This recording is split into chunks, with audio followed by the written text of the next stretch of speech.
Brilliant. Okay. Okay. Yeah, that's fine. Yeah. Bismillahirrahmanirrahim. Assalamu alaikum. My name is Muhammad Shah Nawaz. I was born on the 6th of June 1949 in a little village in Uchi Aziz, Assalamu alaikum, just near the Mangla Dam on the other side of Mirpur city. My initial education was up to the third in the local schools.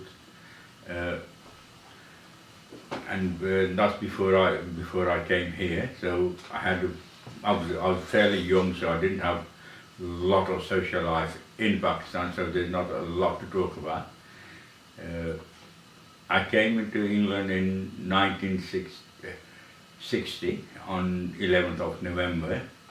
My first impression was when I came here. It was evening, November, dark and cold.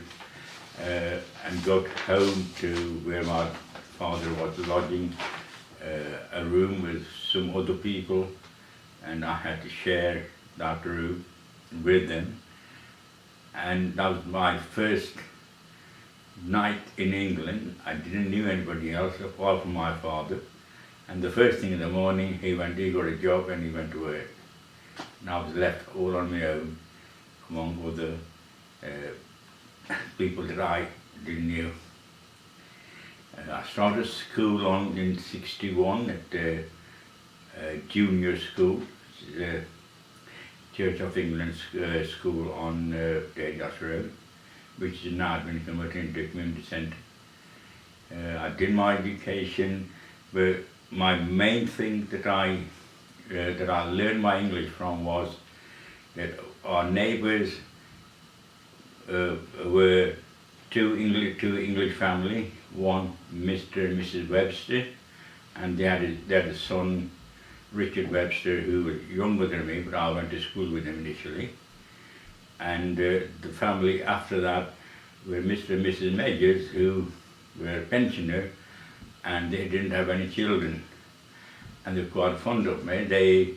In fact, I used to go to their house every evening after school, because the father was at work and I had nothing else to do, and watch TV and have my tea there.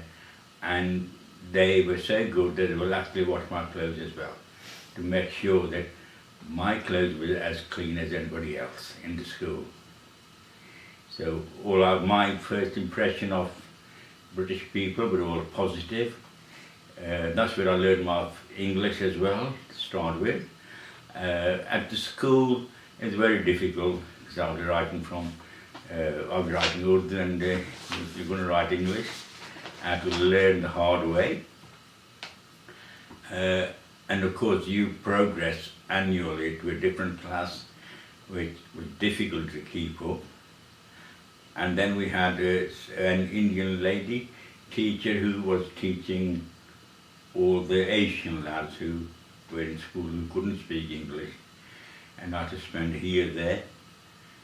But by the time I finished my education, it was fairly poor, I would say. I wouldn't say I had much English. But after finishing school, I did normal, I worked, then got married. But then I thought, no, I need to improve my English. So I went to evening classes, tried to improve my English. I didn't get anywhere, any qualification, but it did improve my English. And then I just simply worked in local manufacturing industry, textile, foundry, did a bit of taxiing. My social life was centered around me playing volleyball in the local Park Shaheen volleyball team. I played for that for about 8-9 years.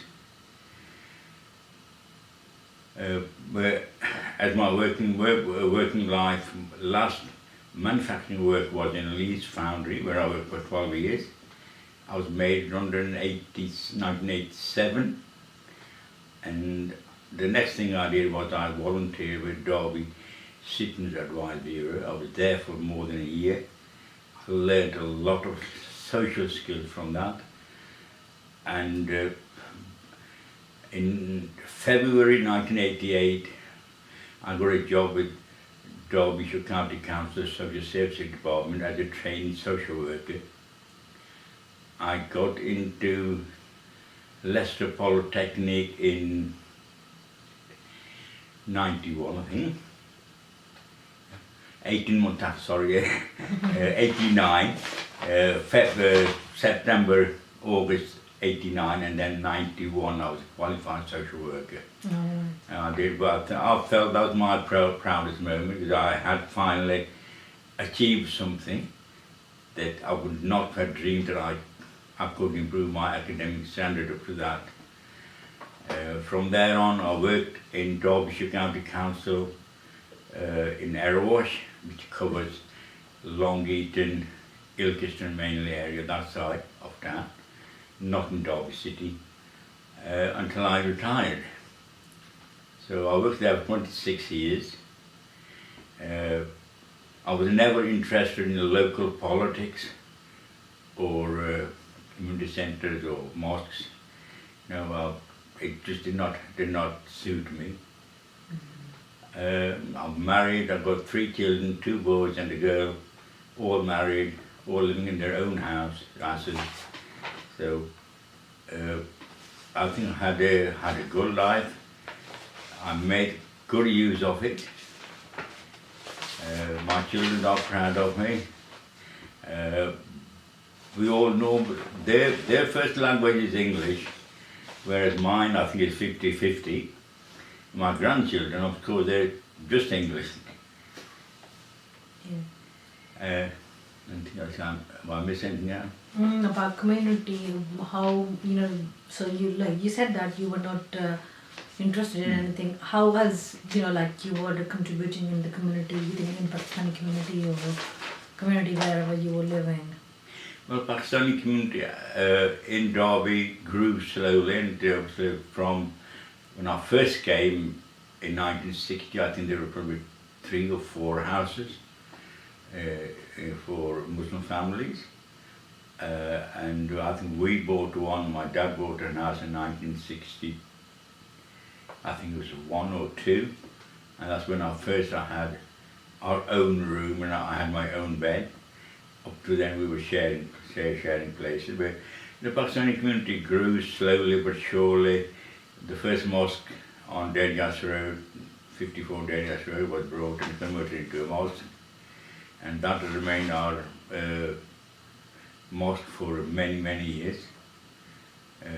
Qadi Sahib from India were brought to as one of the imams there until we built a new mosque in Roswell Street. Mm-hmm. Okay, yeah, and so what is your message to the young generation, young children? Well, my message to the young next generation is that you are British, despite this Muslim telling you we are Pakistani. Mm-hmm. They are Pakistani, that's where they come from. You're born here, you're working here, you're living here, you are British. And British and Islam are compatible. Mm-hmm. Don't let anybody tell you that they're not. The other message is that you can succeed if you try. Mm-hmm. I mean, I went to college when I was in my mid-30s, and my kids were laughing at me, "Daddy, you're going to be in the same class as us." Yeah. But it didn't put me off. My kids were in college when I was a trainee social worker, and then went into Leicester Polytechnic to study what was called then was CQSW, Certificate of Qualification in Social Work. But no, if I could succeed, most of this generation, you can succeed. And don't put this off that the whites are racist. That's an excuse. Okay, there may be incident of racism and so on, but then there are the incident of discrimination against all group of people, Yeah. whether they're women, old people, disabled, black, white. So don't use that as an excuse that you failed because you were discriminated against. if you're determined, you can succeed. Oh, okay. Okay? That's me.